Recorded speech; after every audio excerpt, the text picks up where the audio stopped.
Yeah. Okay. With two-dimensional vectors, this is just like totally boring. Hey, can you move the camera over here? With three-dimensional vectors, it's a little bit more interesting. So here's an example. Take the following set of 3D column vectors.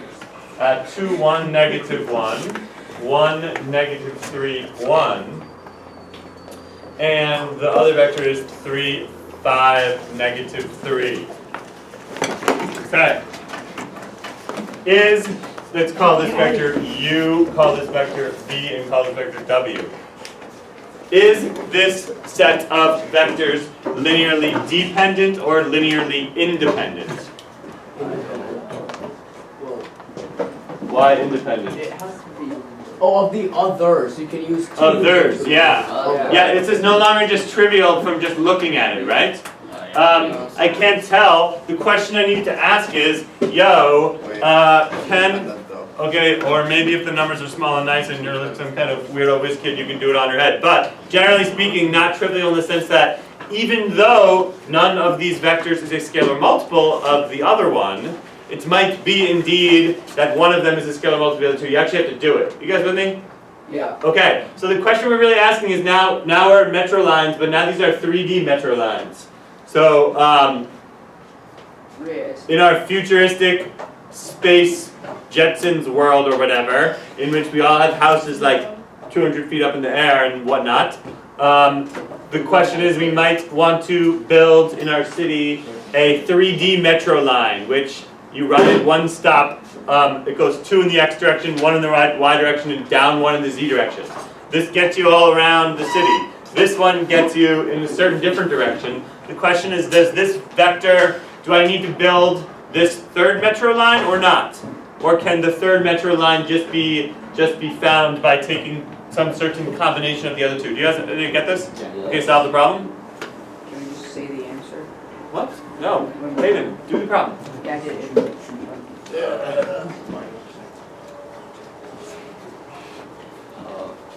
Yeah. Yes. Oh, I guess. Yeah. Oh, wait, it's like Love you guys, but I mean the opposite of that.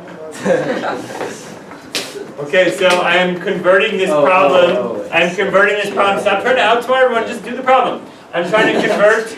I'm going to convert this problem into a vector equation. The question is, can I multiply the vector 2, 1, negative 1 by some number A? And can I multiply the vector 1, negative 3, 1 by some vector B, which results in the vector W?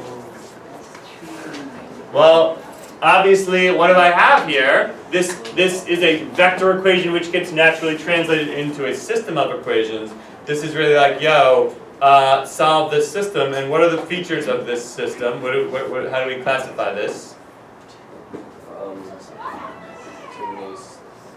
Too many things. Can you do a little better than that? It is overdetermined. In the sense that there are more equations than variables. So, maybe it'll have a solution, like maybe not. So what can we do? The natural thing to do is just solve the system like normal. So I'm going to put it into personally, I'm going to put it into a matrix because that seems most natural to me. So, boom, boom. Add the 2 rows. And now just convert this. However, if you want to, you guys should all do it also. But why did you just switch the rows? It was just the rows because I always like to have a 1 up there. Okay.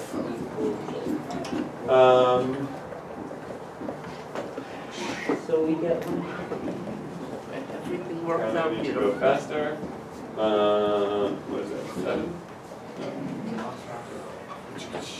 -7. No, I think 7. The way I did it, it's negative 10, and 3. This is negative 7. Yeah. Wait. Well, yeah, this one. And then add them, or no, negative 1. I guess I just want to add them, right? Yeah. So, 0. yeah, Doesn't it? I think I'm doing that right. Yeah. Wait. It doesn't work, does it? It does. Yes. So now it's like. Follow what I did exactly. Yeah, so now, of course, Wait, this, what's up? Isn't that R1 plus R3, the bottom row? Yeah. Oh, okay. So if I divide this row by 7, I get 0, 1, negative 1. If I divide this row by negative 2, I also get 0, 1, negative 1. What does that mean in this context? Luke, wake up. That What does that mean in this context? it works. There's one solution, all three. Yeah, it means it works, right? Because I can replace row 3 with row 2 minus row 3, and this just disappears.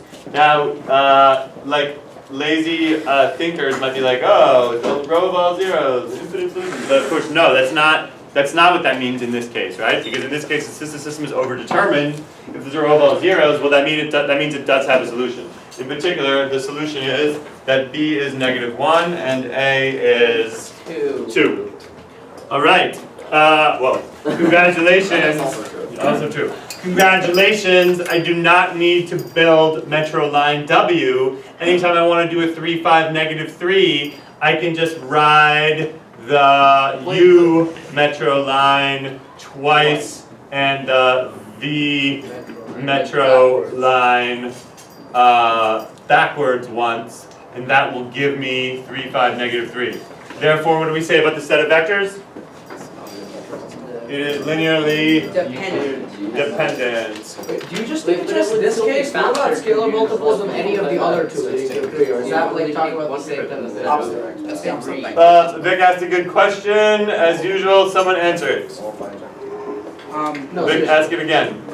okay, so like, do you need to only test this case, so like scalar Yes, multiples of because any of the once- 2 pairs? Once you have one case, you can just go off of that. Plus the definition, You need one of them subtraction. can be Right, expressed well, for one, as. the definition is in one of them, but then also, once you have like W equals, what was it, 2 But then you can minus do it V. for any of them, right? Right, Yeah. because then 2U, right, is just W plus V. Right. So that now it's clear? like any one must be in linear combination of Yes, either of the others. exactly. Yep.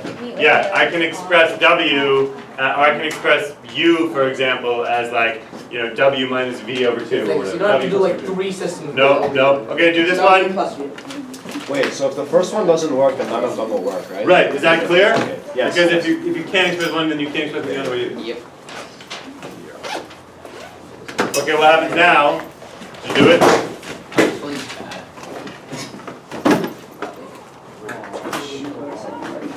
Again, I'm really saying, yo, is there a number times 1, 2, 3 plus a number times 1, 2, or 6, which gives me 2, negative 3, 5?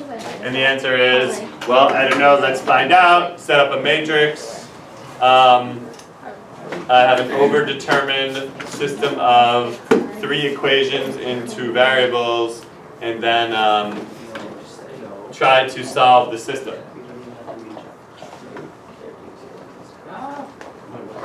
Why add? Oh, it like doesn't work already? Yeah. Yeah.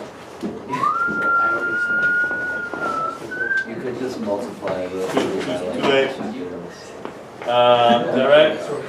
Negative 6 and 1. I think I did that correctly. Don't. Stop, check my arithmetic. But it's pretty clear already that this is just not going to work, right?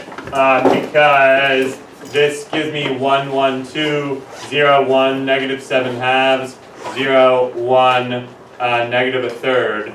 And stop checking my arithmetic, but assuming it is correct, I now have a system of equations which says that b is negative 7 halves and b is also 1/3. That is impossible. The system of equations does not have solutions, and therefore there exists no pair of numbers a and b satisfying this vector equation, and so this set is linearly independent.